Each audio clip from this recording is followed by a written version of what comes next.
يره الحمد لله رب العالمين الرحمن الرحيم مالك يوم الدين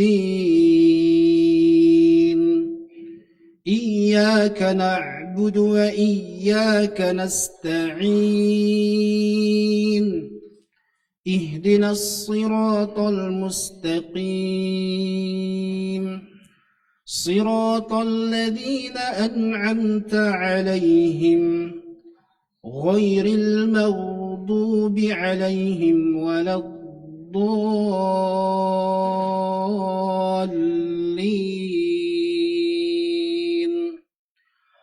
آمين.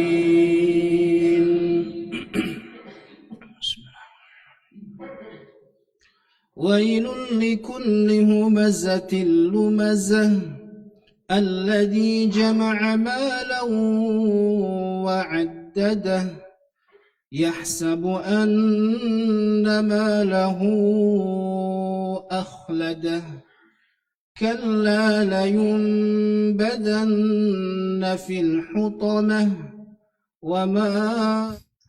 Barakallahu fikum. Assalamualaikum warahmatullahi wabarakatuh. Alhamdulillahi ala ihsanih wa syukru lahu ala taufiqihi wa amtinanih. Wa asyhadu an la ilaha illallah wahdahu la syarikalah ta'ziman li syanih. Wa asyhadu anna Muhammadan abduhu wa rasuluhu ad-da'i ila ridwanih sallallahu alaihi wa ala alihi wa ashabihi wa ikhwanih amma ba'du. Alhamdulillah, ma'asyiral ikhwa wal akhwat fid din rahimakumullah. Alhamdulillah, kita bersyukur kepada Allah Subhanahu wa taala. Di kesempatan ini, di waktu duha ini, kita dimudahkan kembali untuk melanjutkan rangkaian daurah atau kajian kita membahas tulisan yang sangat bermanfaat tentang nasihat bagi para penuntut ilmu yang disampaikan oleh Syekh Al-Allama Al-Imam Syekh Abdul Aziz bin Baz rahimahullah ta'ala, dengan penjelasan dari guru kita Syekhuna Syekh Abdul Razak Al-Badr hafizahullah ta'ala. Kita akan teruskan di sini penjelasan dari Syekh Abdul Razak, masih mensyarah atau menjelaskan ucapan dari Syekh bin Baz rahimahullah ta'ala. Kata beliau, walhasilu anna syekh rahimahullahu rahmatullah alaihi bada'a hadhihi alwasiyata bi bayani makanatil ilmi wa fadlihi wa manzilatihi aliyati thumma hatha 'ala al-ikhlasi fi talabil ilmi wa anna al-wajiba 'ala kulli man waffaqahu Allah subhanahu wa ta'ala li talabil ilmi an yanwiya bi talabihi wajha Allah wa an yurida bihi wajha Allah subhanahu wa ta'ala.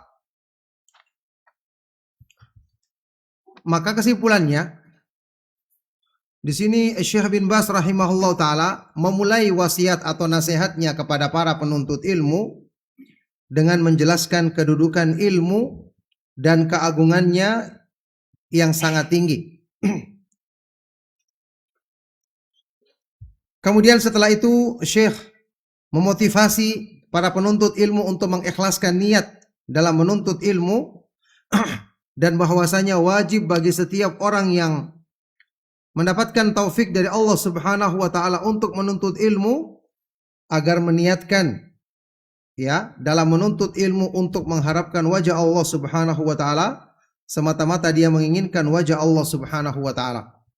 Jadi mengharapkan wajah Allah artinya mengharapkan bertemu dan memandang wajah Allah Subhanahu wa taala yang maha tinggi, yang maha mulia pada hari kiamat nanti sebagai balasan tertinggi bagi hamba-hamba yang beriman di surga nanti. Inilah yang kita harapkan. Inilah balasan yang merupakan sebaik-baik balasan bagi hamba yang bersabar mengerjakan amal-amal kebaikan di dunia. Baik. Wal ilmu sya'nuhu ka sya'ni sairil a'mali niyatul mar'i fiha qad yadkhuluha ma yadkhuluha wa qad yatlubul ilma riya'an wa qad yatlubuhu sum'atan qad yatlubuhu min ajli syuhrah qad yatlubuhu li aghradin katsiratin jidda. Maka menuntut ilmu itu keadaannya sama dengan amal-amal yang lain. Ya, niat seseorang dalam yang ikhlas dalam ucapan dan perbuatan agar dihindarkan dari perbuatan syirik dalam segala bentuknya. Ya. Kadang-kadang dia menuntut ilmu tujuannya untuk riya, memperlihatkan amalnya kepada manusia. Kadang-kadang dia menuntut ilmu tujuannya untuk sum'ah, memperdengarkan kepada orang lain agar dipuji. Atau dia menuntut ilmu agar mendapatkan syuhrah, popularitas, menjadi terkenal. Atau kadang-kadang dia menuntut ilmu untuk tujuan-tujuan yang sangat banyak. Tujuan-tujuan menyimpang yang sangat banyak. Dan kita tahu di sini jamaah sekalian rahimakumullah, penyimpangan niat itu banyak bentuknya. Ya, ada orang yang ingin balasan duniawi.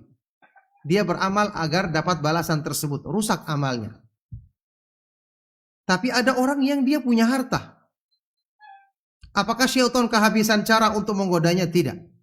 Dia digoda untuk syuhrah, popularitas. Ya. Dan ini sangat berpotensi menggoda manusia karena nafsu manusia itu susah ditundukkan, susah diajak kepada keikhlasan, dia maunya mendapatkan balasan duniawi. Itulah sebabnya sebagian ulama salaf mengatakan, ya, seperti pernyataan Imam Sufyan Ats-Tsauri rahimahullah taala, ma'alajtu syai'an asyaddu alayya min niyati. Tidaklah aku berusaha memperbaiki sesuatu yang lebih berat bagiku dibandingkan memperbaiki niatku. Seseorang akan bisa lolos dari satu penyimpangan niat, maka akan terbuka penyimpangan berikutnya. Karena niat duniawi itu banyak. Ya, di salah satu bab di kitab At-Tauhid yang ditulis oleh Syekh Muhammad bin Abdul Wahhab rahimahullah taala, minasyirki iradatul insani bi amalihi dunya. Termasuk perbuatan syirik seseorang yang beramal dengan tujuan mendapatkan balasan duniawi. Ini sebagian orang menyangka ya balasan duniawi adalah seperti ingin dipuji, riya dan sum'ah, atau ingin dapatkan harta, balasan duniawi. Ini termasuk contohnya, tapi bukan hanya ini contohnya. Bisa jadi ada orang beramal dia tidak mau ditahu orang lain. Dia juga tidak mengharapkan balasan imbalan duniawi karena dia punya uang. Tapi dia punya niat yang lain. Yang jelas balasannya balasan duniawi. Seperti yang dicontohkan oleh para ulama. Orang yang beramal satu amalan, dia menyembunyikan amalannya.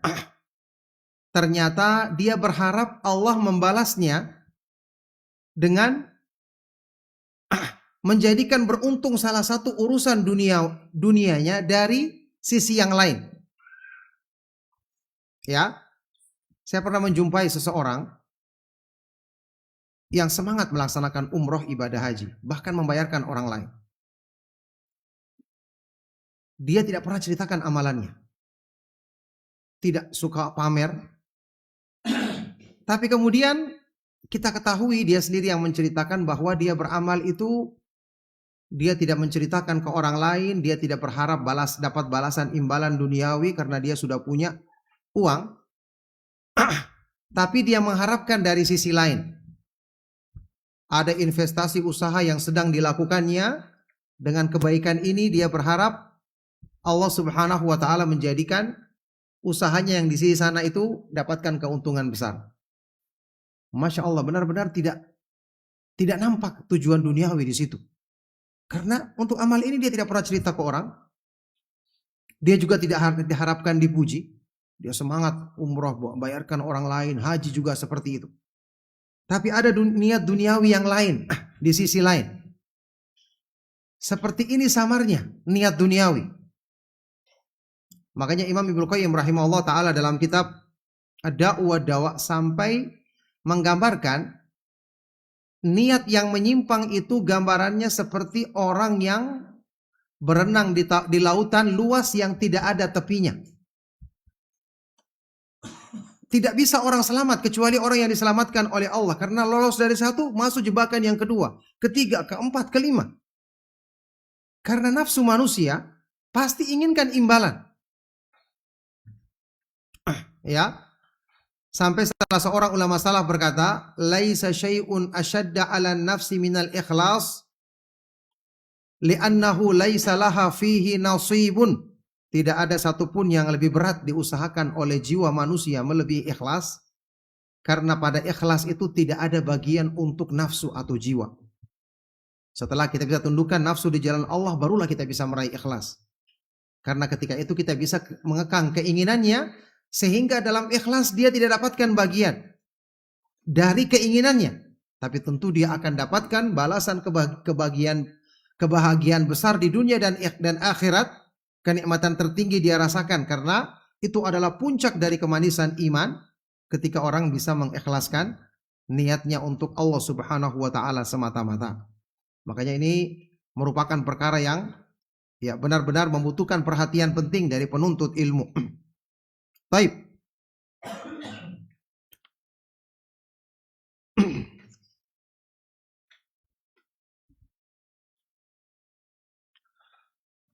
Baik, kata beliau, wala yakunu, dan itu tidak akan menjadi termasuk amalan soleh baginya kecuali jika dia meniatkan dengan itu wajah Allah.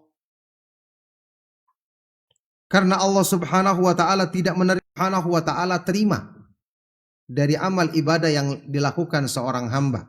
Makanya kita tahu ikhlas syarat utama diterima amal bersama dengan ittiba. Bala man aslama wajhahu lillahi wa huwa muhsinun falahu ajruhu inda rabbih wala khaufun alaihim wala hum yahzanun. Bala, bahkan barang siapa yang mengislamkan, menundukkan wajahnya kepada Allah, yakni mengikhlaskan niatnya untuk Allah semata-mata, dalam keadaan dia berbuat baik, yakni ittiba, muttabi, mengikuti sunnah Nabi Muhammad sallallahu alaihi wasallam, maka dia akan mendapatkan pahalanya di sisi Allah dan tidak ada kekhawatiran bagi mereka serta mereka tidak bersedih hati.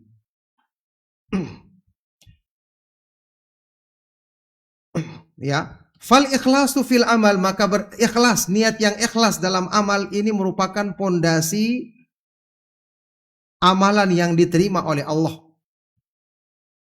Seandainya ada seseorang yang memberikan perhatian besar dalam menuntut ilmu, dia menghafal banyak matan ilmu, dia mulazamah, terus menghadiri pelajaran-pelajaran yang jumlahnya banyak, dia duduk di majelisnya, ya, walazama durusan katsiratan wa jalasa ulama'a kathirin, harusnya kathirin bukan kathirun itu ya. Wa jalasa ulama'a kathirin wa hassala ilman katsira. Dia duduk di majelisnya banyak ulama, dia mendapatkan bagian besar dari ilmu, tetapi walakinna niyatahu fi dzalika laysat salihatan, niatnya dalam hal ini tidak saleh. Idza waqafa amama Allahi la yajidu hadhil juhuda kullaha fi salih amali. Ketika nanti dia berdiri di hadapan Allah, dia tidak akan mendapati kesungguhannya tadi. Banyak hafalan, banyak duduk di majelisnya ulama, banyak menghafal matan. Dia tidak mendapati kesungguhannya dalam hal ini, semua dalam bentuk amalan soleh baginya. Kenapa? Tidak dinilai, tidak diterima. Wa qadimna ila ma amilu min amalin faja'alnahu haba'am manthura. Firman Allah di surat Al-Furqan. Kami hadapi amal-amal yang mereka kerjakan di dunia, kemudian kami jadikan hanya seperti debu-debu yang berhamburan. Naudzubillah min dzalik. Tidak bernilai di sisi Allah Subhanahu wa taala. Karena Allah Subhanahu wa taala, li'anna Allah la yaqbalu illa al-khalis. Allah tidak menerima kecuali amalan yang ikhlas saja. La yakbalullahu illa safi as-safiyan naqiyyal ladzi urida bihi wajhullahi subhanahu wa ta'ala alladzi kusida bihi taqarrubu ilallahi azza wa jalla subhanahu wa ta'ala. Karena Allah subhanahu wa ta'ala tidak menerima kecuali amalan yang ikhlas. Allah tidak menerima kecuali amalan yang safi, yang bersih, yang naqi, yang murni, yang diharapkan wajah Allah subhanahu wa ta'ala padanya, yang ditujukan untuk mendekatkan diri kepada Allah subhanahu wa ta'ala. Dari sinilah ya, iblis banyak berhasil memalingkan manusia dari jalan Allah yang lurus. Banyak amalan-amalan yang kemudian menjadi tidak berkah. Penuntut ilmu benar-benar yang paling ya dimotivasi dan dinasehati agar terus memperhatikan masalah niat ini, karena ini yang menentukan segalanya, yang menentukan taufik dari Allah subhanahu wa ta'ala dan pertolongannya bagi hamba-hamba yang menuntut ilmu untuk bisa mendapatkan ilmu yang bermanfaat dan terbimbing mengamalkannya. Ya, jadi niat ini Masya Allah diperpanjang penjelasannya karena memang ini perkara yang paling penting dalam urusan menuntut ilmu kita. Walihada min ahammil muhimmatil lati yanbaghi ala talibil ilmi an yu'na biha inayatan mustamirratan an yukhlisa niyata fi talabil ilmi. Oleh karena itu, termasuk perkara yang paling penting yang sepantasnya bagi penuntut ilmu untuk memberikan perhatian yang terus-menerus adalah berusaha mengikhlaskan niatnya dalam menuntut ilmu. Jadi selalu niat dikoreksi. Selalu berdoa kepada Allah minta niat kita diperbaiki. Ya. Karena syaitan tidak akan berhenti dengan satu langkah. Ketika dia gagal langkah di awal, langkah berikutnya. Ingat kata Nabi SAW, Inna syaitana ya'ti ahadakum fi kulli syai'in min sya'nih. Dalam Sahih Muslim. Syaitan itu mendatangi salah seorang di antara kamu dalam semua keadaannya. Dia tidak berhenti. Kita tidur pun dia menggoda kita. Apalagi waktu kita bangun dan beraktivitas. Dan niat ini yang paling berusaha dia palingkan seorang hamba dari keikhlasan, karena ini menjadi sebab Allah berpaling dari hambanya. Kan ingat hadis yang tadi kita baca, hadis kursi. Ya, faman amila amalan asyraka fihi ma'i ghairi taraktuhu wa syirkahu. Barang siapa yang mengamalkan satu amalan yang dia melakukan perbuatan syirik, menyekutukan aku dalam amal itu dengan sesuatu, aku akan tinggalkan dia dengan kesyirikan yang dilakukannya. Tidak diterima amalnya, Allah berlepas diri darinya. Siapa yang akan menolong seorang hamba ketika Allah subhanahu wa ta'ala berpaling darinya? Bagaimana menghadapi godaan syaitan yang demikian kuat kalau bukan dengan pertolongan dari Allah subhanahu wa ta'ala dan penjagaannya? Maka ini ingat, harus mendapatkan perhatian yang mustamirrah, terus menerus. Jadi bukan hanya kita berpikir, saya koreksi niat di awal menuntut ilmu. Tidak, di tengah-tengah, di akhir, bahkan sampai seterusnya. Orang sudah beramal saja, bisa gugur amalnya kalau dia ceritakan kembali kan. Dia pamerkan ke orang lain, padahal dia sudah selesai beramal. Apalagi masih sedang dalam perjalanan beramal. Maka ini harus mendapatkan inayatun mustamirrah, perhatian yang terus menerus. Berdoa kepada Allah, jangan pernah putus-putus meminta dimurnikan atau dibersihkan niat kita dari semua penyimpangan yang akan merusak amal, wal iyadu billah. Wal ya'lam annahu sayuhajimuhu ar-riya'u was-sum'atu wal aghradul ukhra. Dan hendaknya seorang penuntut ilmu mengetahui bahwa sayuhajimuhu, dia akan diserang oleh hal-hal yang bisa membatalkan keikhlasannya, yaitu riya. Riya akan bisa menyerangnya.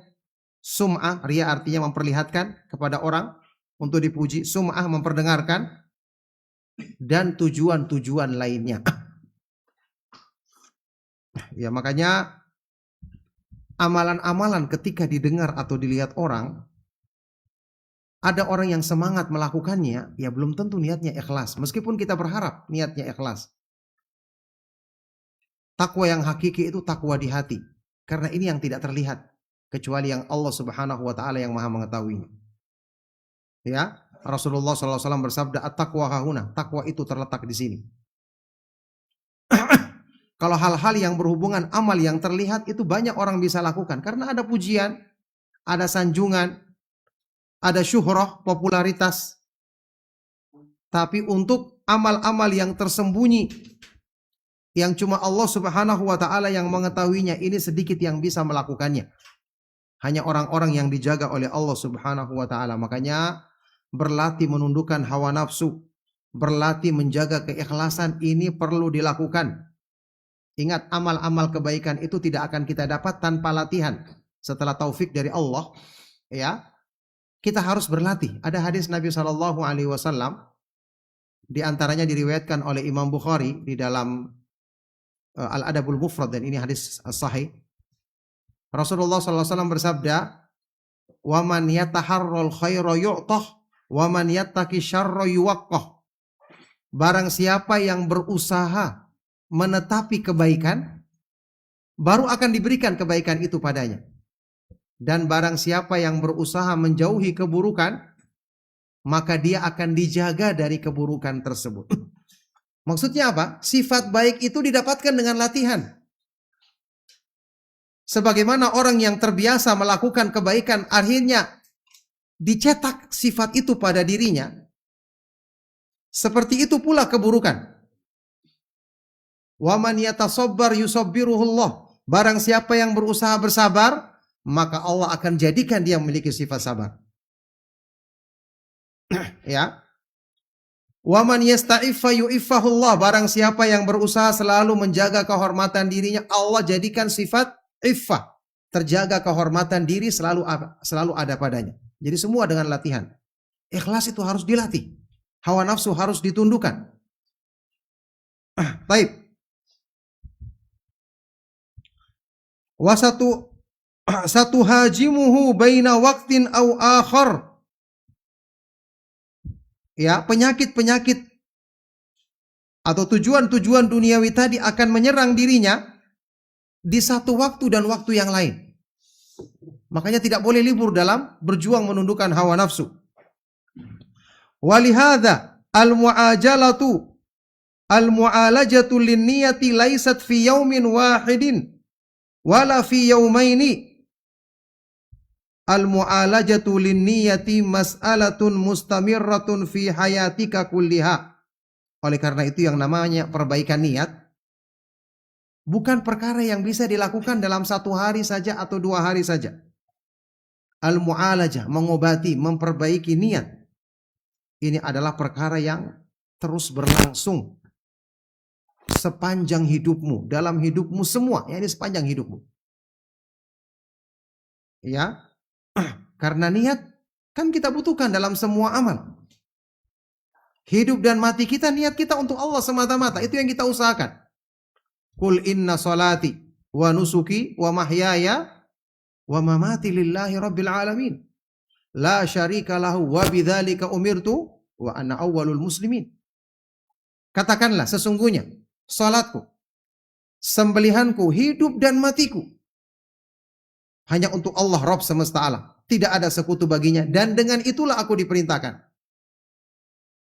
Dan aku adalah termasuk orang yang pertama kali berserah diri kepada Allah Subhanahu wa ta'ala. Jadi ini sepanjang hidup. Sekali kita melatih diri kita untuk perbaikan niat untuk satu amal, maka ada amal berikutnya. Cuman di sini kita yakin kalau kita berusaha ikhlas dari awal, Allah akan menolong kita untuk kemudahan berikutnya. Jadi kita butuh perbaikan diri di awal-awal, ini artinya itu sebagai sebab pertolongan dan kemudahan dari Allah untuk kemudahan mengikhlaskan niat berikutnya. Makanya kalau orang dari awal sudah tidak ikhlas, maka amalnya tidak akan baik, tidak akan berkah, pertolongan Allah Subhanahu wa ta'ala akan jauh darinya. Ya, Imam Ibnu Qayyim rahimahullah ta'ala berkata, ala qadri niyatil abdi wa muradihi wa ragbatihi fil khairi yakunu taufiqu minallahi wa i'anatuhu alaih. Sesuai dengan niat baik seorang hamba, keinginannya dan tekadnya dalam kebaikan, seperti itulah taufik dan pertolongan yang Allah limpahkan bagi dirinya. Ya, makanya ketika ada pertanyaan, kadang-kadang pertanyaan ini muncul dalam pikiran kita. Ya, kadang-kadang orang memang bertanya itu, dia bertanya sekedar apa ini? Iftiradhi. Mungkin saja terjadi seperti ini, padahal tidak terjadi. Misalnya begini. Ustadz, bagaimana kalau ada orang yang Masya Allah dia beramal ikhlas 100%. Di awal-awal dia beramal dalam menuntut ilmu, dalam kebaikan ini, kebaikan itu. Tiba-tiba di tengah jalan dia berubah niatnya. Apa hukumnya? Ya, secara sepintas kita jawab, hukumnya kita pisahkan dulu. Ada amal yang menyatu. Kayak sholat dari awal sampai akhir kan satu satuan, satu kesatuan. Kalau terjangkiti penyimpangan niat dan dia tidak segera memperbaiki dirinya, batal amalnya. Tidak diterima oleh Allah Subhanahu wa taala. Beda kalau amal yang terputus, sholat seperti tadi ya, puasa misalnya. Kan puasa sebulan penuh, puasa Ramadan. Hari pertama beda dengan hari yang kedua, terputus, iya kan? Yang seperti ini kalau di hari keduanya dianya niat yang tidak ikhlas, tidak mempengaruhi amal di hari yang pertama atau hari yang ketiga yang ikhlas dan seterusnya. Itu jawaban secara fikihnya. Tetapi jawaban secara lebih teliti lagi, sehubungan dengan pertolongan Allah bagi orang yang ikhlas, kita katakan kalau ada orang yang ikhlas dari awal, sungguh-sungguh kayak tadi pertanyaannya 100%, tidak mungkin dia bisa menyimpang niatnya di tengah-tengah. Kenapa? Kalau niatnya ikhlas, murni dari awal, Allah akan tolong dia untuk terus ikhlas. Tidak mungkin Allah Subhanahu wa taala biarkan dia digoda oleh syaitan setelah itu. Kalau terjadi penyimpangan niat di tengah-tengah, itu menunjukkan dari awal dia niatnya tidak murni, sehingga pertolongan Allah darinya tidak terwujud, tidak sempurna. Jadi ini cuma ada dalam pikiran, tapi tidak ada dalam kenyataan. Karena kalau niat kita benar dari awal, sungguh-sungguh, ikhlasnya sempurna, Allah akan tolong, akan bimbing hamba ini untuk terus dimudahkan setelah itu dengan keikhlasan dan keikhlasan berikutnya. Karena Allah Subhanahu wa taala berjanji, "Innallaha yudafi'u 'anil ladzina amanu." Sesungguhnya Allah Subhanahu wa taala akan membela, menolong, menjaga orang-orang yang beriman. Iman yang sempurna penjagaan dan pembelaan Allah. Dan iman yang sempurna buah utamanya adalah ikhlas yang murni, tentu saja. Wallahu waliyul mu'minin. Dan Allah adalah wali penolong bagi orang-orang yang beriman. Jadi pertanyaan tadi sekali lagi, pertanyaan yang ya iftiradi kalau seandainya ada. Tapi kalau betul-betul niatnya ikhlas sempurna, tidak mungkin terjadi seperti kondisi yang ditanyakan tadi. Berubah niatnya di tengah jalan, karena pasti Allah akan menolongnya, membelanya, menjaganya dari tipu daya syaitan. Baik.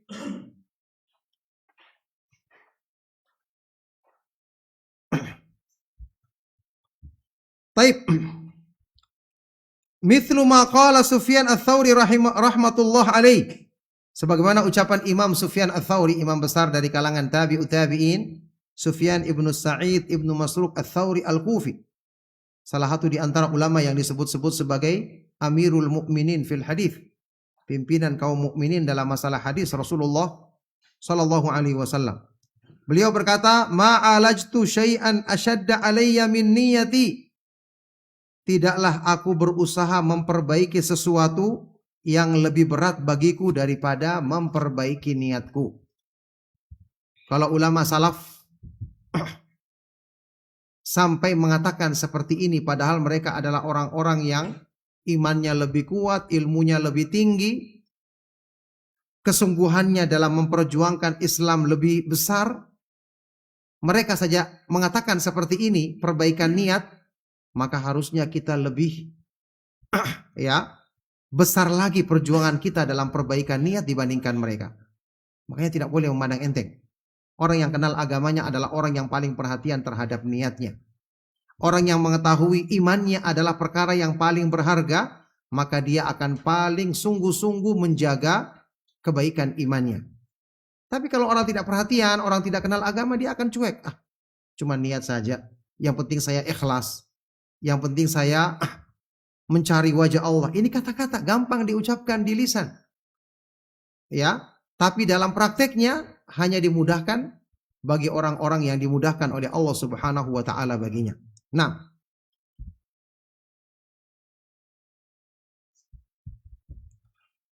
walamma dzukira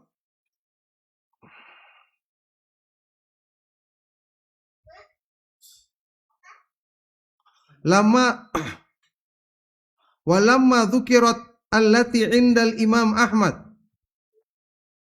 yabdu annahu fi syai' naqis.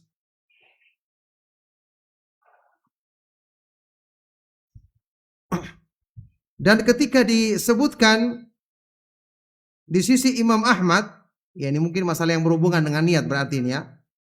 Qala hadzal khanaq. Iya. Artinya hadzal amru sa'bul ladzi yahtaju ila ilajin daimin wa mustamir.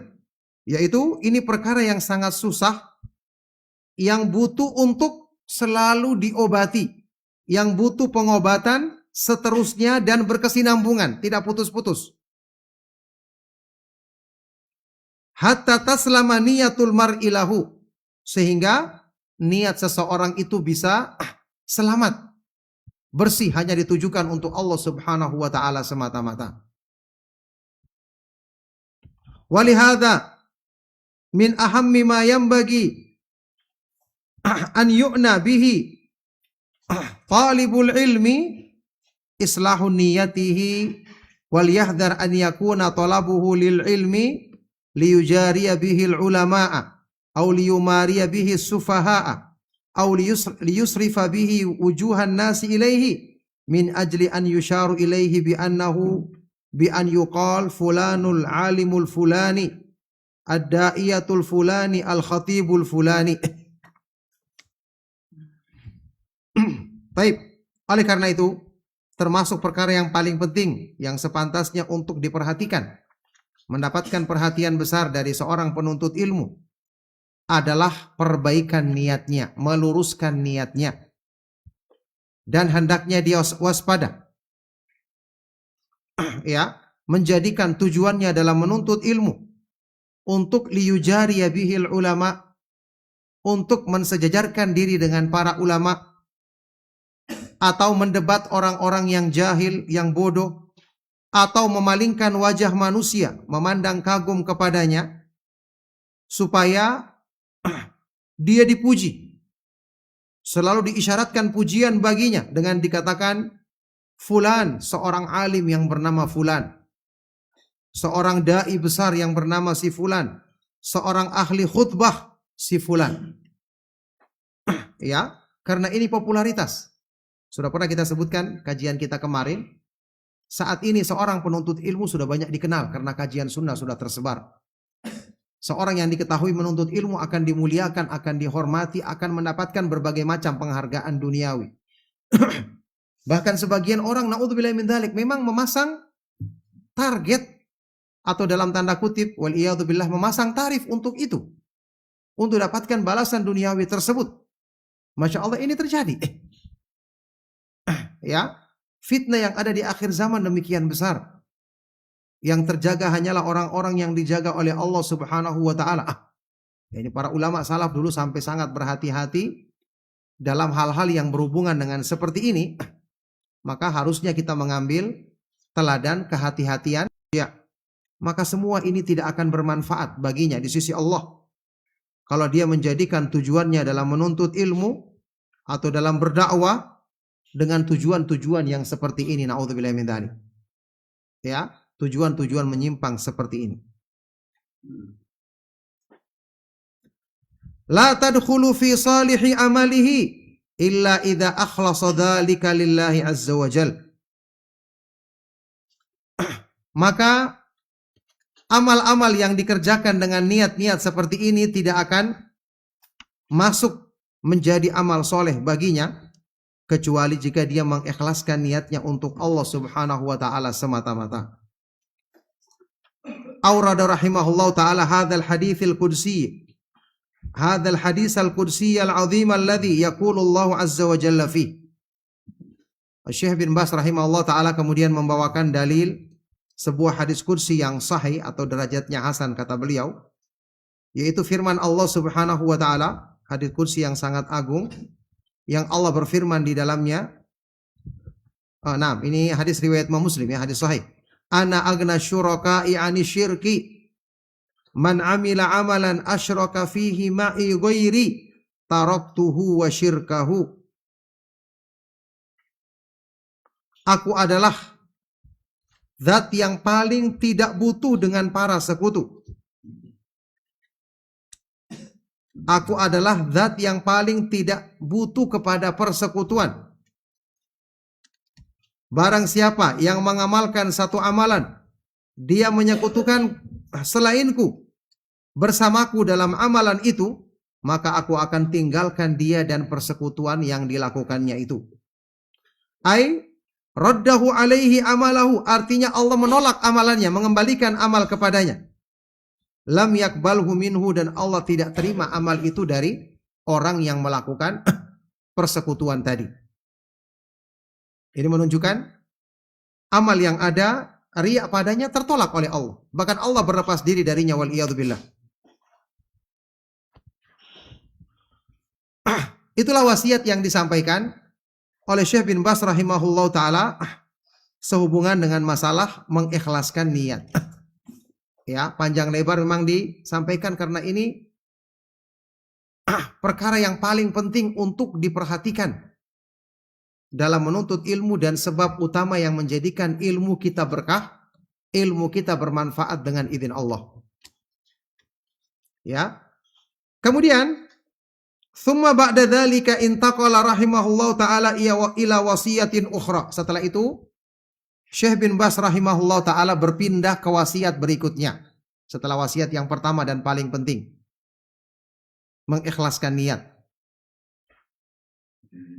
Ba'da'an awsa bil ikhlasi wa hatha alaihi wa bayyana makanatahu al-'azimah al-'azimata min dinillahi intaqala ila wasiyatin ukhra. Setelah beliau memberikan wasiat kepada penuntut ilmu untuk mengikhlaskan niatnya, memotivasi kita agar mengusahakannya, serta menjelaskan kedudukannya yang sangat agung dalam agama Allah, kemudian beliau berpindah kepada wasiat berikutnya bagi penuntut ilmu. Yakni para ulama ini telah mengalami dan punya pengalaman tentu saja. Bagaimana orang-orang sekelas Syekh bin Baz rahimahullah ta'ala popularitasnya di kalangan masyarakat. Ya, dulu sebagian ulama salaf ada yang sampai karena menjaga niatnya dalam beramal, mereka mempraktekkan hal-hal yang ketat. Antum pernah baca kisah salah seorang ulama salaf yang melakukan perjalanan jauh. Ketika dia pulang ke negerinya, pulang ke kampungnya dari safar, dalam keadaan menjelang sampai di kampungnya dia kehabisan bekal. Sampailah dia di ujung desa, di ujung kampung, kehabisan bekal air makanan minuman, dia mampir ke sebuah rumah di ujung kampung tersebut meminta tolong untuk diberi air minum. Dan orang meminta ketika dalam kondisi terdesak begini kan boleh-boleh saja. Minta, dia ketuk pintu, keluar tuan rumahnya, kemudian tuan rumahnya masuk kembali mengambilkan air minum. Diberikan kepadanya. Setelah itu dia ingin minum. Diperhatikan tuan rumah tadi, ternyata salah seorang muridnya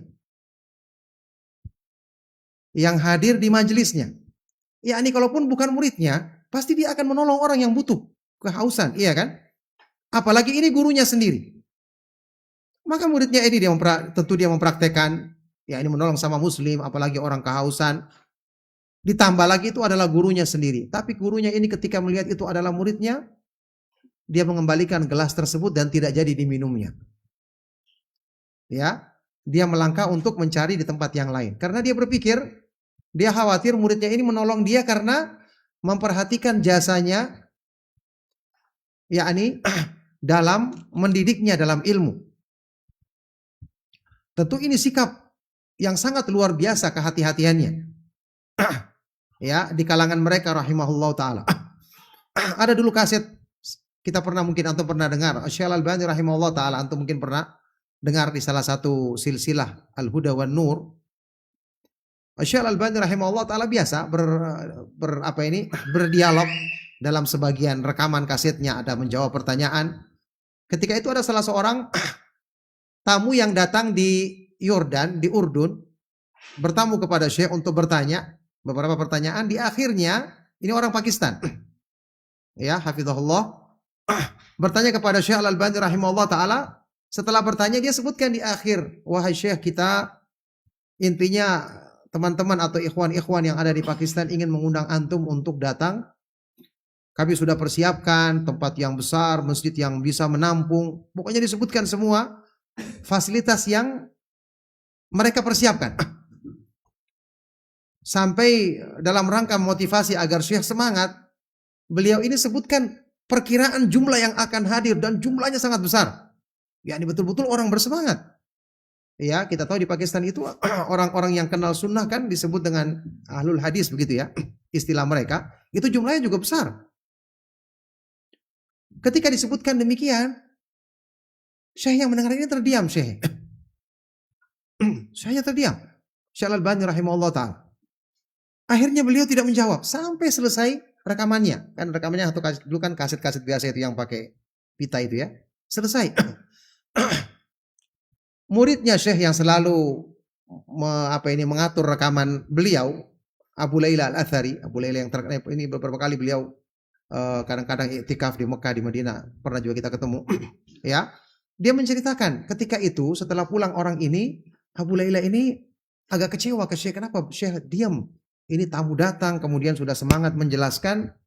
Seperti itu persiapan mereka untuk menyambut Syekh. Kenapa Syekh malah diam sampai selesai? Akhirnya dia berusaha datang kepada Syekh.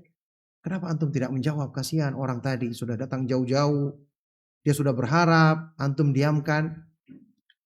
Ternyata kemudian Syekh di situ menegur muridnya ini dengan mengatakan, apakah kamu tidak dengar tadi apa yang dia sebutkan? Jumlah besar yang akan hadir. Yakni siapa yang merasa dirinya aman dari kemungkinan terkena riya ketika menghadapi jumlah yang seperti itu. Ini pernyataan dari seorang Syekh Al-Albani rahimahullah ta'ala. Yakni kita pikir bagaimana seniornya beliau, seseorang yang dipuji oleh Syekh bin Baz dan para ulama lainnya termasuk mujaddid pembaharu Islam di akhir ya di abad-abad akhir ini. Orang yang sudah demikian tua dan senior dalam agama, tapi beliau masih takut ketika majelisnya dihadiri dengan sejumlah besar orang. Padahal sebagian kita saat ini kalau ada majelis yang dihadiri sedikit, kita malas mengisi kajian. Kita malah senang dan bangga kalau jumlahnya besar. Maka kita bahkan sebagian mensyaratkan harus masjidnya besar. Ini sangat berbeda dengan keadaan para ulama yang tadi kita katakan mereka sangat hati-hati dalam menjaga niatnya. Ya. Oleh karena itu ini tentu teladan dari para ulama. Bagaimana sikap mereka dan bagaimana mereka paham bahwa yang paling berat untuk diperbaiki dalam amalan kita adalah memperbaiki niat, mengikhlaskan niat untuk Allah Subhanahu wa taala semata-mata. Baik.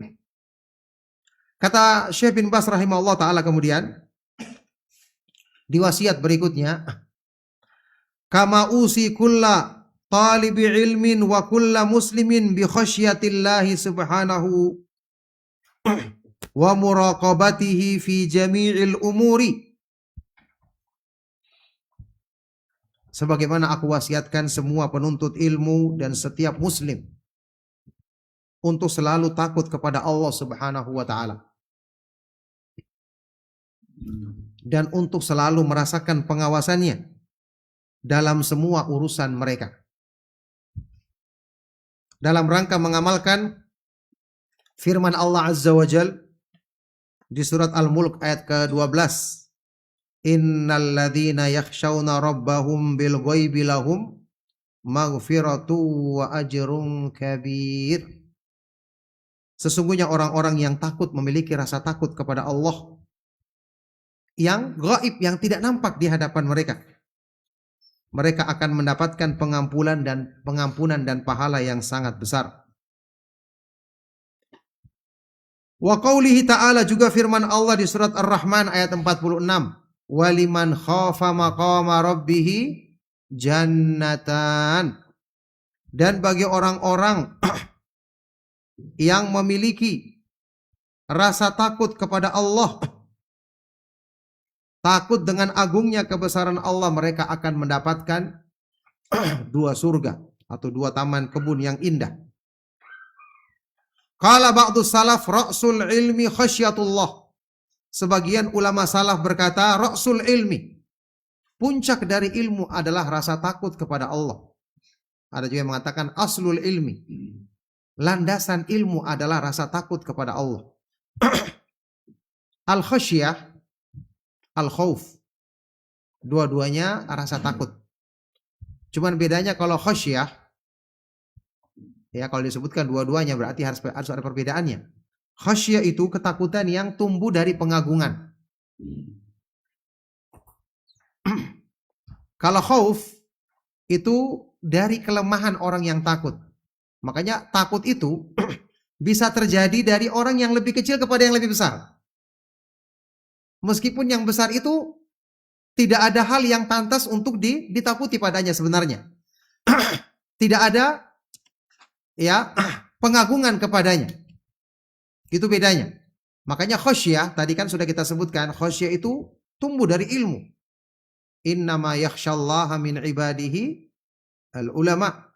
Sesungguhnya yang takut kepada Allah di antara hamba-hambanya hanyalah orang-orang yang berilmu, yaitu berilmu tentang Allah. Man kana billahi a'rafa kana lahu akhsha. Ya. Tadi disebutkan kana minhu akhwaf atau akhsha. Barang siapa yang dia lebih mengenal Allah, maka dia akan lebih takut kepadanya. Berarti menumbuhkan rasa takut itu harus tumbuh dengan pengagungan. Otomatis berarti hubungannya dengan mengenal nama-nama dan sifat-sifat Allah Subhanahu wa taala. Tidak akan tumbuh rasa takut kalau kita tidak mengenal Allah, tidak mengenal kebesarannya, keagungannya. Rasa takut akan tumbuh kalau kita mengetahui Allah itu maha kuasa atas segala sesuatu, bisa mencabut hidayah dari diri kita tanpa ada yang bisa mencegah, bisa menimpakan keburukan apa saja kepada hambanya kalau Allah menghendakinya. Maka ini menjadikan seseorang akan berusaha menjauhi perbuatan maksiat atau hal-hal yang mendatangkan kemurkaan Allah Subhanahu wa taala. Ini nasihat dari beliau. Tumbuhkan rasa takut. Karena dengan sebab ini kita akan dimudahkan melakukan kebaikan-kebaikan dan meninggalkan keburukan-keburukan. Qala ba'du salaf, salah seorang ulama salaf berkata, tadi ya sudah kita baca tadi, ra'sul ilmi iqtirari bihi jahlan. Kata beliau, cukuplah dengan rasa takut kepada Allah yang dimiliki seseorang itu sebagai ilmu. Bukti bahwa dia memiliki ilmu. Dan cukuplah dengan al-ightirar, tertipu dengan Allah, yakni merasa aman dari makar Allah, tipu daya Allah. Cukuplah ini sebagai kejahilan. Jadi kalau orang itu memiliki rasa takut kepada Allah, rasa tunduk kepada Allah, pasti dia orang yang punya ilmu yang bermanfaat. Tapi ada orang yang sekedar terlihat pandai, banyak hafalannya, pintar beretorika, tapi rasa takutnya kepada Allah kurang. Ya, ini orang-orang yang tertipu. Cukup ini dikatakan sebagai bukti kejahilan orang tersebut. Naudzubillahi min dzalik. Nah, jadi para ulama di sini membedakan khasyah itu tanda adanya ilmu. Tidak adanya khasyah berarti tanda orang itu jahil. tidak berilmu. Na'udzubillah min dzalik.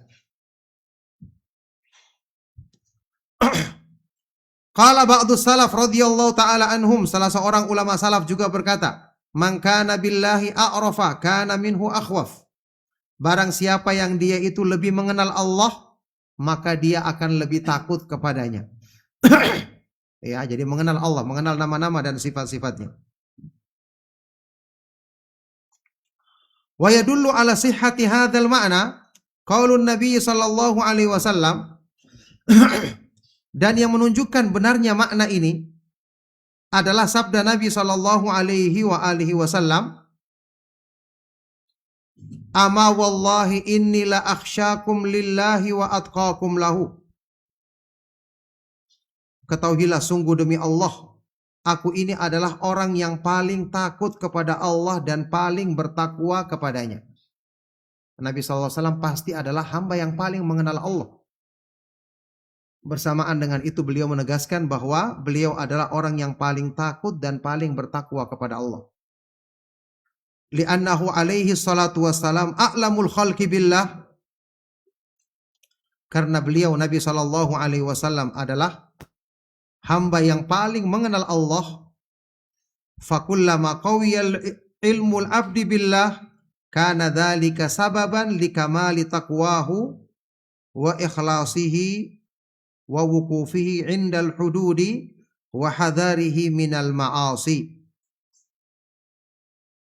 Maka semakin kuat ilmu seorang hamba tentang Allah, tentang nama-nama dan sifat-sifatnya, maka ini merupakan sebab yang akan menyempurnakan ketakwaannya, memperbaiki keikhlasannya, dan menjadikan dia selalu berhenti ya pada batasan-batasan agama Allah dan berhati-hati dari melakukan perbuatan maksiat kepadanya. Jadi penuntut ilmu adalah orang yang paling pantas untuk selalu takut kepada Allah. Karena mereka yang selalu belajar tentang Allah. Belajar tentang iman, belajar tentang nama-nama dan sifat-sifatnya. Walihada qala subhanahu. Oleh karena itu Allah subhanahu wa ta'ala berfirman di ayat tadi yang kita sudah bacakan. Innama yakhshallaha min ibadihil ulama. Innallaha azizun ghafur. Hanyalah yang takut kepada Allah di antara hamba-hambanya, hanyalah orang-orang yang berilmu. Sesungguhnya Allah subhanahu wa ta'ala maha perkasa lagi maha pengampun. Fal ulama'u billahi wa bidinihi hum akhshan nasi lillahi wa atqahum lahu wa aqwamuhum bidinihi wa aqwamuhum bidinihi wa ala ra'sihimur rusulu wal anbiya'u alaihim salawatullahi wa salamuhu wa barakatuhu alaihim ajmain thumma atba'uhum bi ihsan. Maka orang-orang yang berilmu tentang Allah, yang paling paham tentang agamanya, mereka lah orang yang paling takut di antara manusia, mereka lah orang yang paling takut kepada Allah, yang paling bertakwa dan paling menegakkan agamanya. Dan tentu pimpinan mereka semua adalah para nabi dan para rasul alaihimus salawatullahi wasalamuhu wa barakatuh. Kemudian orang-orang yang mengikuti jalan mereka dengan kebaikan. Ya, wasiat ikhlas, kemudian wasiat rasa takut kepada Allah. Ilmu ketika dipelajari dengan ikhlas akan membuahkan keberkahan. Dan keberkahan ilmu yang paling besar termasuk adalah menyempurnakan rasa takut, khasyah. Menumbuhkan ketakwaan kepada Allah, menyempurnakan keikhlasan. Makanya Imam Ibnu Rajab rahimahullah ta'ala ketika menyebutkan definisi ilmu yang bermanfaat, huwa ma basyaral quluba fayujibu laha as-sakinata wal khasyata wal inabata. Ilmu yang menyentuh dan merasuk ke dalam hati, kemudian melahirkan di dalam hati rasa tenang ketika berzikir kepada Allah, rasa takut kepadanya, selalu kembali, selalu tunduk, selalu berharap dan hanya takut kepadanya. Ini wasiat bagi penuntut ilmu dan inilah buah daripada ilmu yang bermanfaat. Oleh karena itu jamaah sekalian rahimakumullah, ya, kita perhatikan wasiat yang agung ini dari para ulama kita. merupakan wasiat bagi para penuntut ilmu agar ilmu mereka benar-benar sesuai dengan tujuan Allah Subhanahu wa taala turunkan ilmu agama ini. Allah Subhanahu wa taala menurunkan ilmu agama ini agar menjadikan manusia kenal dengan Allah, yang dengan pengenalan hati terhadap Rabb-nya akan menjadikan dia semakin tunduk kepada Allah, semakin gembira hatinya ketika mendekatkan diri kepadanya, semakin takut kepada Allah dan semakin selalu kembali kepadanya ketika mereka mengenang atau merenungkan kebesaran dan keagungan Allah Subhanahu wa taala. Taib, di sini akan ada penjelasan dari Syekh Abdul Razak. Cuman karena di sini penjelasannya agak panjang, maka untuk kajian kita di siang hari ini saya cukupkan. Semoga Allah Subhanahu wa taala memudahkan kita untuk mengamalkan wasiat yang disampaikan oleh Syekh bin Baz rahimahullah taala, dan tentu kita berharap ya kajian kitab ini akan ada kelanjutannya, entah kita adakan di daurah berikutnya atau dilanjutkan oleh salah seorang ustadz antum yang memberikan faedah tentu saja, dan kita ucapkan jazakallahu khairan ketika dia berkeinginan untuk melanjutkan pembahasan kitab yang agung ini, yang nasihatnya sangat berharga dan sangat dibutuhkan oleh para penuntut ilmu. Barakallahu fikum.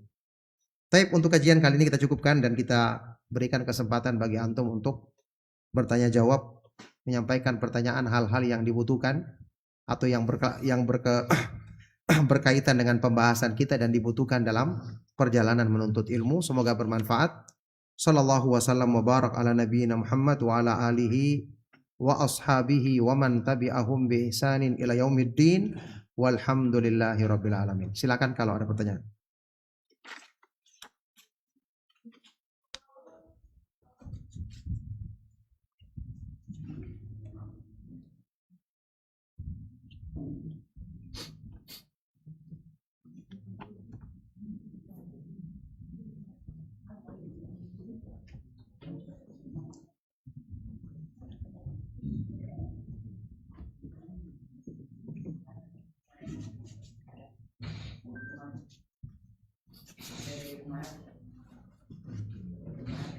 Ya, silakan.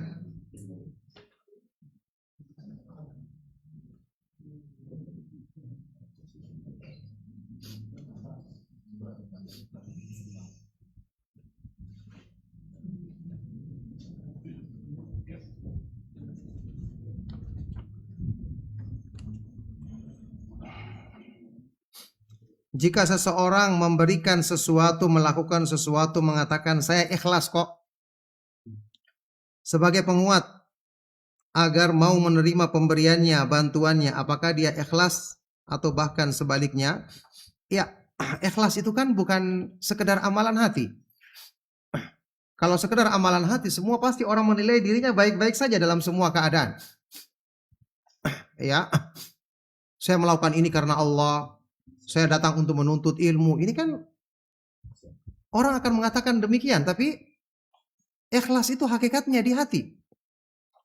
At-taqwa hahuna, kata Nabi SAW sambil menunjuk ke dalam hatinya 3 kali. Hadis sahih riwayat Imam Muslim. Makanya kebaikan-kebaikan itu harus sumbernya dari hati. Ya, ketika dia mengatakan saya ikhlas kok, bisa jadi maksudnya mungkin saya memberikan kamu ini saya rela, tidak ada rasa berat. Bisa jadi maksudnya begitu. Tapi kalau ikhlas yang hakiki itu sesuatu yang tidak bisa digambarkan dengan ucapan lisan saja. Ya, harusnya untuk adab yang baik dia berusaha mengucapkan kata-kata yang lebih baik. Saya memberikan ini, ya, tidak ada harapan apa-apa itu yang saya harapkan. Saya memberikan ini dengan saya berharap semoga Allah Subhanahu wa taala mengikhlaskan niatku. Sudah begitu saja, yang lebih baik. Ya. Nah, seperti tadi kita katakan mungkin maksudnya tadi saya memberikan ini bukan untuk dapat balasan. Jadi dia ungkapkan ini saya berikan tidak ada keinginan apa-apa, tidak ada harapkan imbalan apa-apa. Hanya sekedar menolong saja, begitu. Jadi tidak bisa dihukumi apakah dia ikhlas atau tidak, karena ikhlas itu adalah amalan hati dan cuma Allah yang mengetahui hakikatnya. Berbuat baik untuk mengharapkan surga apa hukumnya? Wajib hukumnya. Orang yang tidak mengharapkan surga berarti tidak mengimani hari akhir. Dan ini perkara yang menunjukkan gugur atau batal, bisa membatalkan keimanannya. Ada pernyataan yang berkembang di sebagian pemahaman yang menyimpang, yang mengatakan orang beramal tidak boleh mengharapkan surga, tidak boleh takut dari neraka. Nah, kalau tidak takut dengan neraka berarti kita tidak takut dengan Allah, tidak takut dengan ancamannya. Bahwa kita beramal itu untuk mengharapkan ridha Allah, memang betul. Keridhaan Allah itu diwujudkan dengan dia memberikan surga bagi orang yang diridhoinya dan ancaman azab neraka bagi orang yang dimurkainya. Siapa yang menjanjikan kita surga? Bukankah Allah yang menjanjikan surga di dalam ayat-ayat Al-Quran, hadis-hadis yang sahih, bahkan digambarkan surga itu dengan gambaran yang sangat tinggi dan indah. Masa kita mengatakan saya tidak mau mengharapkan surga? Berarti seolah-olah kita mengatakan saya tidak mengharapkan janji Allah itu. Apa itu janji kenikmatan yang tinggi saya tidak butuhkan. Nah, berarti kan kita tidak berharap. Hilang rasa pengharapan kita kepada Allah. Tidak takut dengan neraka berarti hilang rasa takut kita dengan ancaman Allah. Justru ini menunjukkan orang yang imannya sangat parah, ya, bahkan bisa dikatakan imannya rusak karena mengimani surga dan neraka adalah bagian dari iman kepada hari akhir. Nah, Fadhil Ustaz.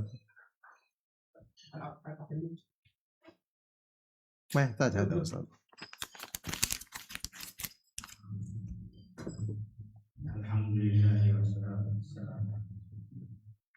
Apa nasihat Ustaz dengan fenomena fakta yang ada dari para penuntut ilmu sekarang, di mana para penuntut ilmu, para santri sekarang membatasi diri dengan ilmu ini pada apa yang ada dengan pengajaran dengan muqarrar yang ada di pesantren, sehingga dengan waktu tertentu tahun tertentu, batas waktu, batas tahun ajaran tertentu, dan dia sudah cukup dengan itu dan tidak melanjutkan menuntut ilmu ini sampai sebenar-benarnya dia sebagai thalib ilm sampai pada nihaya, sampai akhir hayat dalam thalabul ilm. Jadi apalagi santri ini kalau dia sudah merasa sudah bisa mengajar bahasa Arab, kalau dia sudah lulus pesantren, dia pergi berdakwah, sudah bisa membangun pesantren, sudah bisa mengurusi anak-anak PA, sudah bisa mengajar Iqra, sudah dipanggil ustaz, dia sudah cukup dengan itu. Di sisi lain, akhwat para penuntut ilmu thalibah kalau sudah menikah sudah terputus dari thalabul ilmi. Hatta muqarrar, hatta yang dia pelajari di pesantrennya sudah tidak ada murajaah, tidak ada mulah, seakan mereka kebanyakan santri sekarang bahkan telah menyebar di mana-mana, dipanggil ustaz, mengurusi anak-anak TK, mengurusi anak-anak SD, dipanggil ustaz, tapi hakikatnya mereka bersama masyarakat dan murid-murid mereka sama seperti orang awam, tidak ada asalnya ilmu. Terutama ini putusnya mereka dalam thalabul ilmi dan merasa cukup dengan sudah bisa mengajar, sudah bisa mengurusi anak-anak. Barakallahu fikum. Ya, jazakallah khairan. Ini musyarakah thayyibah dari guru kita Ustaz Abdurrahman hafizahullah taala. Ya, tentu fenomena seperti ini fenomena yang sangat menyedihkan. Kita ketahui thalabul ilmi di kalangan salaf, dan seperti itu yang diajarkan oleh para guru-guru kita, para syekh kita, bahkan para ustadz kita. Ya, kata para ulama salaf, thalabul ilmi minal mahdi ilal lahdi. Menuntut ilmu itu dari buayan sampai masuk kubur. Ketika Imam Ahmad bin Hanbal rahimahullah ta'ala dalam athar, dilihat sudah tua berlari, maka rugi kalau sampai terlambat. Maka dia butuh lari padahal sudah tua. Ditanya, sampai kapan engkau terus berlari seperti ini wahai Abu Abdillah Imam Ahmad rahimahullah ta'ala?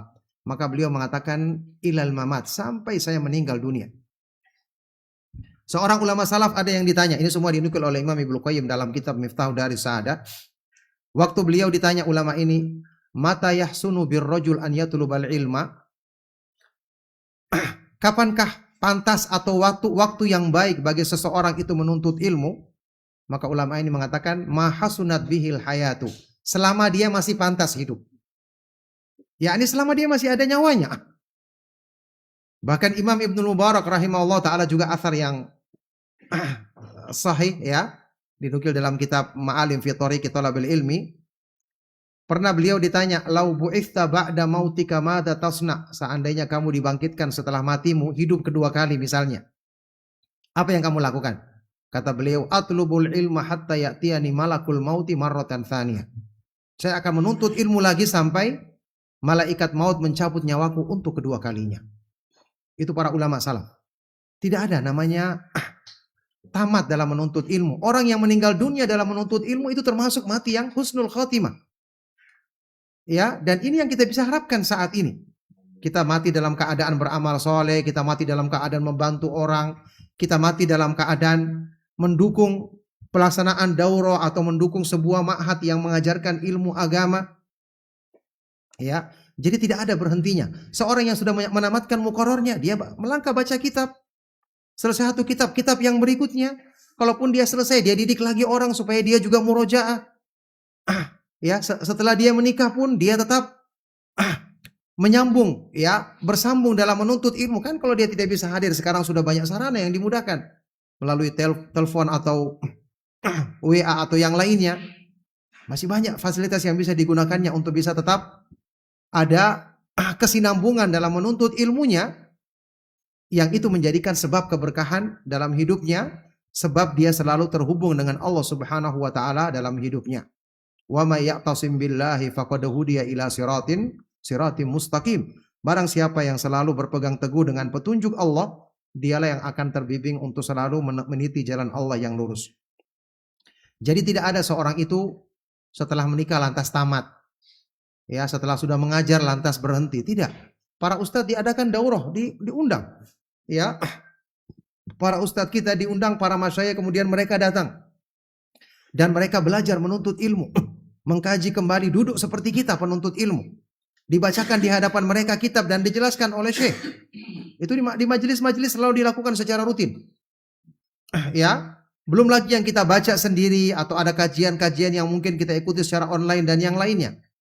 Yakni seorang penuntut ilmu yang sejati mengetahui bahwa keterikatannya dengan ilmu berarti selalu terikat dengan petunjuk dan bimbingan Allah Subhanahu wa taala. Oleh karena itu, fenomena seperti yang diceritakan tadi ini fenomena yang tidak benar.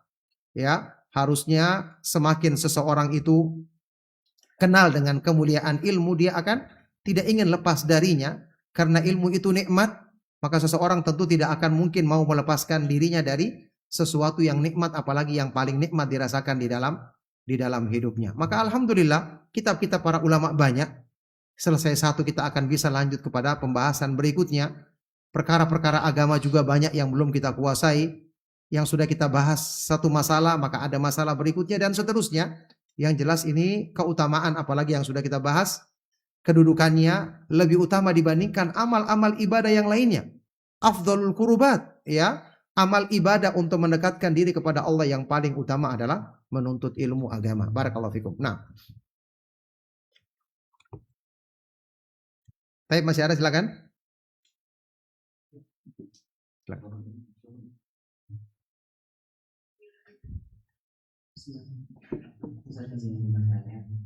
Bagaimana saat seorang beramal melakukan suatu amalan yang baik gitu, tapi dia mengingatkan untuk agar Allah menemukan penyakitnya, misalnya dia bersedekah, misalnya anaknya sedang sakit, misalnya terus dia bersedekah agar dengan niat agar Allah ini bisa menyembuhkan anaknya begitu. Apakah itu termasuk dari penyimpangan niat yang berakhir pada ketidakikhlasan seseorang? Iya, barakallahu fikum. Ada pembahasan tentang masalah yang tadi kita sebutkan di dalam kitab At-Tauhid. Syekh Muhammad bin Abdul Wahhab rahimahullah ta'ala membuat sebuah bab minasyirki iradatul insani bi'amalihi dunia. Termasuk perbuatan syirik seseorang yang beramal dengan keinginan untuk mendapatkan balasan dunia. Sekarang bagaimana kalau ada hadis-hadis Nabi SAW yang mengisyaratkan tentang hal seperti ini? Pertama, hukum asalnya ibadah itu niatnya adalah mengharapkan wajah Allah. Hal-hal yang lain yang berhubungan dengan bagian dari mengharapkan wajah Allah tidak mengapa, karena itu diperintahkan. Contoh seperti tadi kayak mengharapkan surga, takut dari neraka, itu kan Allah yang menjanjikan. Ya, misalnya kita beramal, kita berharap supaya Allah Subhanahu wa taala senantiasa menguatkan keimanan kita, menjaga kita dari tipu daya syaitan, itu benar, karena ini bagian dari kebaikan yang balasannya di sisi Allah Subhanahu wa taala.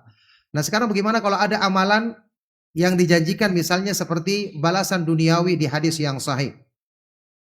Contoh silaturahim, memanjangkan umur, itu disebutkan dalam riwayat yang sahih. Ya, kemudian berbuat baik untuk melampaukan rezeki. Pertama, kalau itu ada dalilnya yang sahih, boleh kita ikutkan niat tersebut, tapi niat utamanya adalah mencari ridha Allah. Syaratnya niat sampingan tadi harus disebutkan dalam hadis yang sahih. Karena ini menyimpang dari asal. Hukum asalnya, amal itu diniatkan untuk balasan akhirat saja. Tapi karena ada hadisnya, maka itu diperbolehkan ya, menghadirkan niat tersebut, tapi dia bukan niat asal, tapi mengikuti niat yang asal, yaitu mengharapkan wajah Allah Subhanahu wa taala semata-mata, mencari keridhaannya. Nah, jadi berapa disebutkan di dalam riwayat yang sahih, seperti misalnya orang yang berjihad di jalan Allah, ya, kemudian dia membunuh musuhnya, falahu salabuhu, maka dia boleh mengambil harta yang ada pada musuhnya tersebut. Itu untuk dia, karena dia yang membunuh musuhnya tersebut di jalan Allah. Ya, ingat niat asalnya bukan ini. Niat asalnya adalah dia berjihad untuk menegakkan agama Allah. Tapi ketika dia menjadikan hal tersebut dalam keinginannya boleh, tapi tidak merupakan yang asal.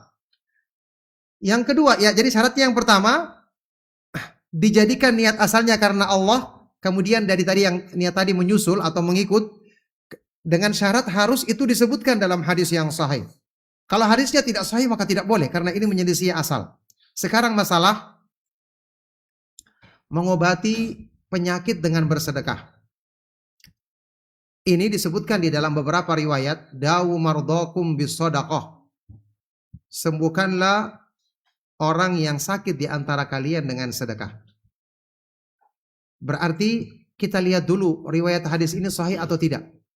Menurut pendapat yang terkuat, riwayat hadis ini tidak sahih. Ya, saya pernah mengumpulkan beberapa riwayatnya dan pernah dimuat juga di internet. Beberapa riwayat dari semua jalurnya itu berkisar antara lemah, ada yang riwayat yang sangat lemah, dan tidak bisa saling mendukung.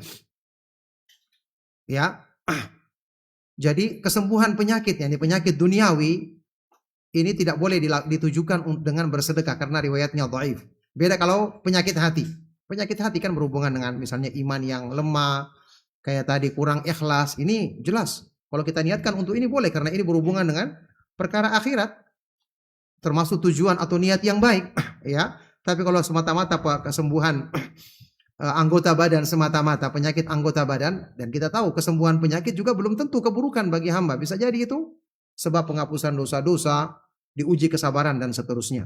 Nah, jadi yang jelas tidak boleh diniatkan untuk dengan beramal soleh untuk kesembuhan, karena hadis yang menyebutkannya adalah hadis yang dhaif ketika kita mengumpulkan dari berbagai jalur periwayatannya. Barakallahu fiik.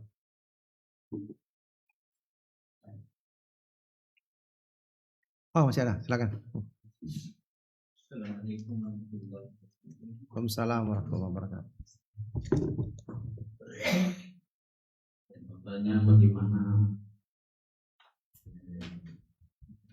kita sering diundang untuk menyampaikan dalam hal bagaimana apalagi sudah dekat bulan puasa ini, disebut dengan sabar Ramadan. Di situ kita sedang diberikan upah, atau dalam khutbah kita menolak tapi dipaksa. Apakah ini bisa menghilangkan manfaat daripada amal yang disampaikan itu bersama?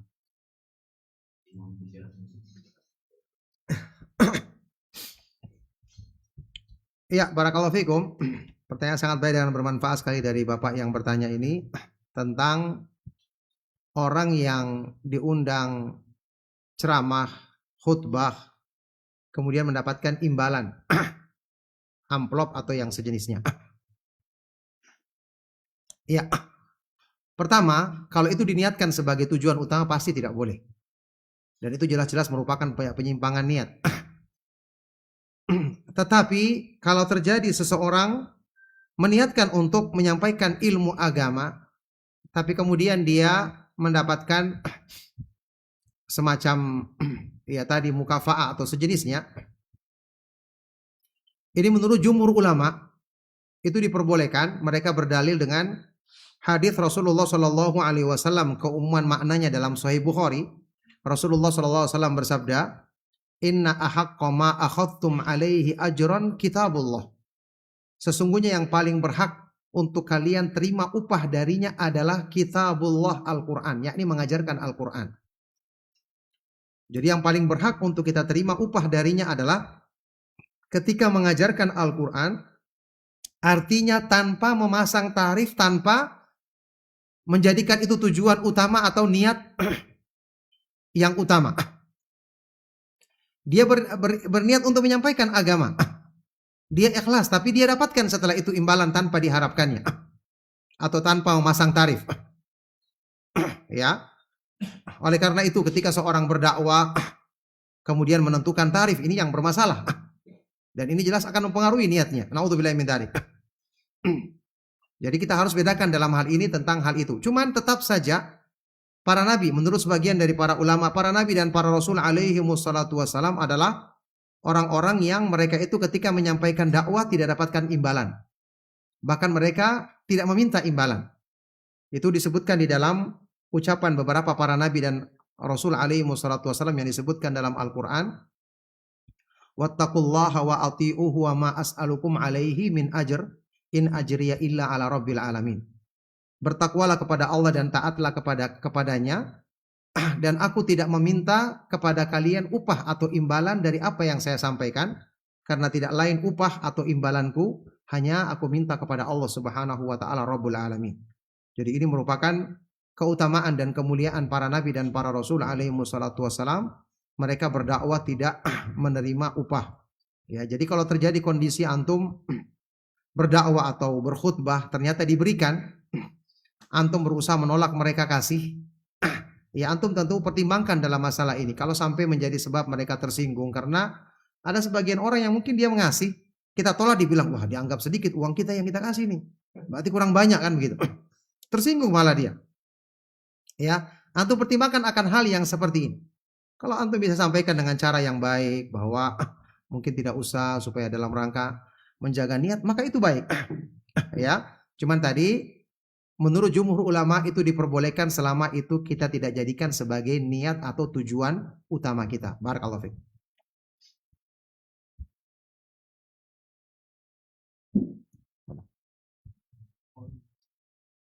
Bismillahirrahmanirrahim. Ustaz, Ana mau tanya. Jadi karena menuntut ilmu itu minallah ini, tapi ada juga kadang kesalahpahaman tentang ungkapan al-ilmu laisa bi kasrati riwayat. Jadi ada yang setelah itu dia ya berpangku tangan dengan apa yang sudah dia dapatkan. Tapi ada juga sebagian thalib ilm yang ya dia hanya pada agar nampak pandai saja. Jadi mungkin bagaimana nasihatnya Ustaz agar kita menuntut ilmu selain guru yang baik, kita juga bisa tidak meremehkan tambahan, karena Abu Hurairah sendiri mengumpulkan banyak riwayat, tapi tidak juga menjadikan hanya mengumpulkan riwayat saja. Kiranya mungkin nasihat dari Al-Quran Sunnah atau dari pengalaman pribadi Ustaz yang bisa menjadikan nasihat bagi kami para penuntut ilmu. Demikian. Iya, barakallahu fikum. Pertanyaan sangat baik sekali. Kalau tadi sudah kita sebutkan, saya nukilkan tadi pernyataan dari Imam Ibn Rajab. Al-ilmu nafi' huwa ma basharal qulub fayujibu laha as-sakinata wal khasyata wal ikhbata wat tawadhu'a wal inkisar. Ilmu yang bermanfaat itu adalah yang menyentuh hati, yang kemudian menjadikan hati itu merasa tenang ketika berzikir kepada Allah, menumbuhkan rasa takut, selalu tunduk, merendahkan diri, dan selalu inkisar, merasa butuh kepada Allah Subhanahu wa taala. Jadi inilah ilmu yang bermanfaat. Ilmu itu kalau menyentuh hati, maka hati itu seperti ketemu dengan sesuatu yang paling dicarinya. Maka berarti menuntut ilmu, kita harus usahakan disertai dengan upaya membersihkan kotoran penyakit hati, karena tempat utama ilmu itu adalah hati. Ya, Allah Subhanahu wa taala berfirman tentang Al-Qur'an, bal huwa ayatum bayyinatum fi suduril ladzina utul ilma. Bahkan Al-Qur'an itu merupakan ayat-ayat yang jelas yang terdapat di dalam hati orang-orang yang beriman. Jadi hati itu adalah tempat menampung ilmu, bahkan menampung kebaikan. Ali bin Abi Thalib radhiyallahu taala anhu berkata, al-qulubu aw'iyatun fa khairuha aw'aha lil khair. Hati manusia itu adalah wadah untuk menampung, dan sebaik-baik hati adalah yang paling besar daya tampungnya untuk menampung kebaikan. Makanya Imam Ibnu Qayyim rahimahullah taala ketika menjelaskan syarat mendapatkan ilmu yang bermanfaat, beliau menyebutkan ada 4 faktor yang dibutuhkan. Yang pertama, guru yang baik. Berdasarkan firman Allah di surat Qaf ayat ke-37. Inna fi dzalika ladzikra liman kana lahu qalbun aw alqas sam'a wa huwa syahid. Sesungguhnya pada yang demikian benar-benar terdapat peringatan atau pelajaran. Pada yang demikian maksudnya kisah-kisah dalam Al-Qur'an, berarti syarat yang pertama harus ada mu'athir, sumber pengaruh yang baik. Ya, kenapa kita belajar Al-Qur'an? Hadis-hadis Nabi SAW, karena tidak ada sumber kebaikan yang lebih utama dari 2 sumber tersebut. Kenapa kita harus memilih guru yang bermanhaj salaf, pemahaman akidahnya lurus, ilmunya cukup? Karena dia akan menjadi sumber untuk menyampaikan ilmu tersebut kepada kita. Yang kedua, liman kana lahu qalbun, bagi orang-orang yang punya hati. Syarat yang kedua harus ada penampung. Ada sumber, harus ada penampung. Sebaik apapun sumbernya, kalau penampungnya tidak baik, tidak akan jadi. Para sahabat radhiyallahu taala anhum ajmain punya hati yang terbuka. Ketika Nabi SAW sebagai sebaik-baik sumber nasihat menyampaikan nasihat masuk ke hati mereka. Tapi orang-orang munafik ada juga di zaman Rasulullah SAW. Karena hati mereka tertutup, tidak bisa mendapatkan sumber kebaikan yang bersumber dari Al-Quran dan hadis-hadis yang dibacakan oleh Nabi SAW. Jadi ada mahallul qabil. Ya, sumber untuk menampung kebaikan, media untuk menampung kebaikan. Ya, ini kalau kita punya sumber listrik yang baik, ya harus alat listriknya baik, kipas anginnya, AC-nya atau lampunya, supaya nanti bisa mengeluarkan pengaruh yang baik. Yang ketiga, au alqas sam'a, atau orang yang mengkonsentrasikan pendengarannya. Harus ada penghubung antara sumber dengan media. Ada kabel yang baik supaya masuk, terhubungkan hal tersebut. Wa huwa syahid, dalam keadaan dia hadir, tidak lalai. Berarti harus ada menghilangkan penghalang-penghalang yang menghalangi masuknya pengaruh kebaikan. 4 faktor ini kalau kita praktekkan, kita akan dapatkan manfaat dari ilmu yang kita pelajari dengan sebaik-baiknya. Barakallahu fiik. Ya, silakan.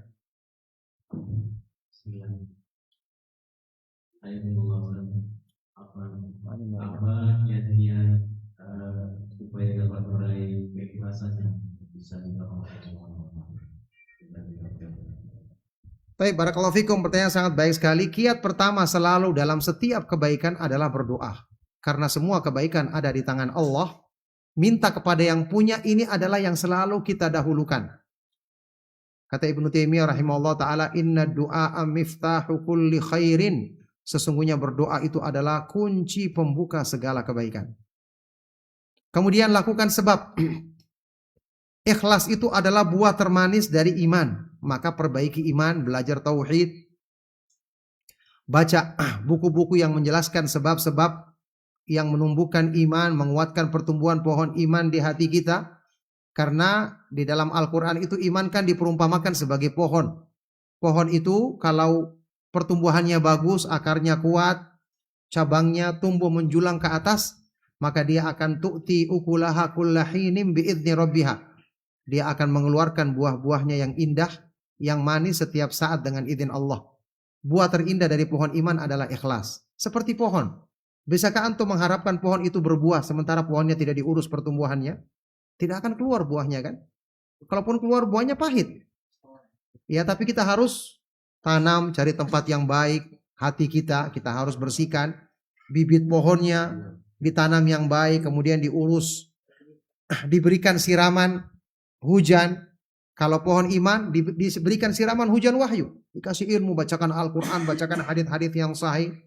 Tanaman-tanaman pengganggu harus dihilangkan, ya, benalu atau parasit dan yang lain dihilangkan. Seperti itu juga pohon iman di hati kita, kita harus bersihkan dari hal-hal yang mengganggu. Kalau kita jaga dengan sebaik-baiknya akan keluar buah-buahnya, dan salah satu di antara buahnya yang termanis adalah keikhlasan dalam beramal, dalam menuntut ilmu dan dalam mengamalkannya. Barakallahu fiik. Baik, cukup sampai di sini kajian kita. Semoga apa yang kita bahas dan kita kaji bermanfaat. Dan ini adalah akhir dari rangkaian kajian ana yang sejak semalam. Mohon maaf hanya bisa seperti ini kebersamaan kita dalam menuntut ilmu dan mempelajarinya. Mudah-mudahan Allah Subhanahu wa taala mempertemukan kita di waktu yang lain dalam suasana menuntut ilmu atau mengajarkan ilmu agama atau saling mendiskusikannya, mudzakarah dalam ilmu. Semoga bermanfaat. Mohon maaf atas segala yang salah dan kurang. Nanti akan dilanjutkan juga kajian berikutnya oleh guru kita, oleh ustadz kita yang lebih senior, yaitu Syekh Ustadz Mukti Ali, dan juga ada Ustadz Abu Izi, orang tua kita, hafizahumullah ta'ala. Semoga menjadi nasihat yang baik dan manfaat ilmu yang sangat berguna untuk kebaikan dunia dan akhirat kita. في عمد ممددة إذا زلزلت